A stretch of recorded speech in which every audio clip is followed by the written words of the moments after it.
আজি ভিডিঅ'টো লৈ আহিছোঁ মেঘ ৰাশি জাতক জাতিকাসকলৰ বাবে।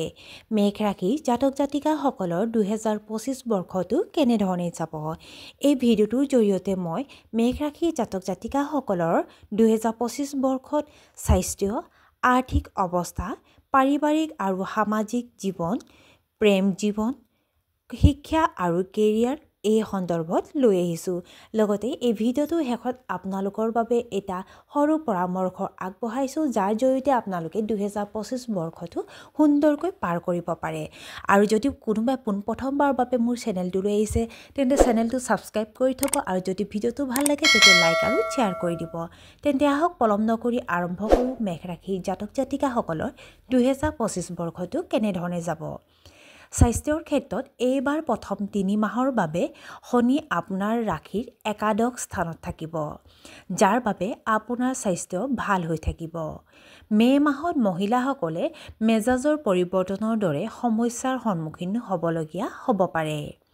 29 মাৰ্চৰ পৰা আৰম্ভ হ'ব চাৰেচাতি আৰু শনি দ্বাদশ ঘৰত প্ৰৱেশ কৰিব। যদি আপুনি কোনো ৰোগত আক্ৰান্ত, তেন্তে ঔষধৰ গতিপথৰ প্ৰতি অসাৱধান হ'ব নালাগে। জুলাই মাহত ৰেট্ৰগেড শনিৰ প্ৰভাৱৰ বাবে আপোনাৰ স্বাস্থ্য অতি দুৰ্বল হোৱাৰ সম্ভাৱনা আছে। এই সময়ছোৱাত পৰ্যাপ্ত পৰিমাণে টোপনি লওক, নহ'লে আপুনি অনিদ্ৰাত ভুগিব পাৰে। স্বাস্থ্যৰ দৃষ্টিকোণৰ পৰা বছৰৰ শেষৰ অংশ শুভ হ'ব। মেঘ ৰাশি জাতক জাতিকাসকলৰ আৰ্থিক দিশত যদি চাওঁ, 2025 চনটো অতি শুভ হ'ব আপোনাৰ আৰ্থিক অৱস্থাৰ বাবে। আপোনাৰ ৰাশিৰ পৰা ৰাহু বেছিভাগ সময়তে একাদশ স্থানত থাকিব আৰু বৃহস্পতিৰ দিশটো একাদশ স্থানত থাকিব, যাৰ ফলত আপোনাৰ উপাৰ্জন বৃদ্ধি পাব। যদিও বছৰৰ আৰম্ভণি অলপ লেহেমীয়া হ'ব, টকা উপাৰ্জনৰ বাবে কঠোৰ পৰিশ্ৰম কৰিব লাগিব। কিন্তু এপ্ৰিল মাহৰ পিছত আপুনি উৎকৃষ্ট আৰ্থিক সুবিধা লাভ কৰিব। চাকৰিৰ দৰমহা বৃদ্ধি হোৱাৰ সম্ভাৱনা আছে। আপুনি ৰাহুৰ সম্পূৰ্ণ সমৰ্থন পাব। আপুনি দীৰ্ঘম্যাদী পৰিকল্পনাত বিনিয়োগ কৰিব পাৰে। আপুনি সঞ্চয়তকৈ বিনিয়োগৰ প্ৰতি অধিক গুৰুত্ব দিব।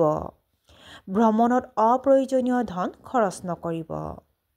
মেঘ ৰাশিৰ জাতক জাতিকাৰ পাৰিবাৰিক আৰু সামাজিক জীৱন 2025 বৰ্ষত কেনেধৰণে যাব। এই বছৰ আপুনিও আপোনাৰ পৰিয়ালৰ বাবে চিন্তিত হ'ব পাৰে। বিশেষকৈ 29 মাৰ্চৰ পিছত মীন ৰাশিত শনিৰ ট্ৰেনজিটৰ প্ৰভাৱ দ্বিতীয় স্থানত পৰিব, যাৰ বাবে আপুনি পৰিয়ালৰ সদস্য আৰু আনক সহায় কৰিব লাগিব, যিয়ে আপোনাৰ প্ৰতিপত্তি বৃদ্ধি কৰিব। পৰিয়ালত বহুত খ্যাতি পাব। মাক দেউতাকৰ স্বাস্থ্য ঠিকেই থাকিব।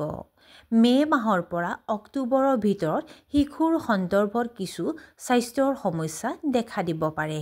দেউতাকৰ আজ্ঞা অমান্য কৰাৰ পৰা বিৰত থাকিব লাগে। ৰাহুৰ ভাল স্থিতিৰ বাবে সমাজত আপোনাৰ সন্মান আৰু সুনাম বাঢ়িব। বছৰৰ শেষত ঘৰতে বিবাহ অনুষ্ঠানৰ আয়োজন কৰিব পাৰে।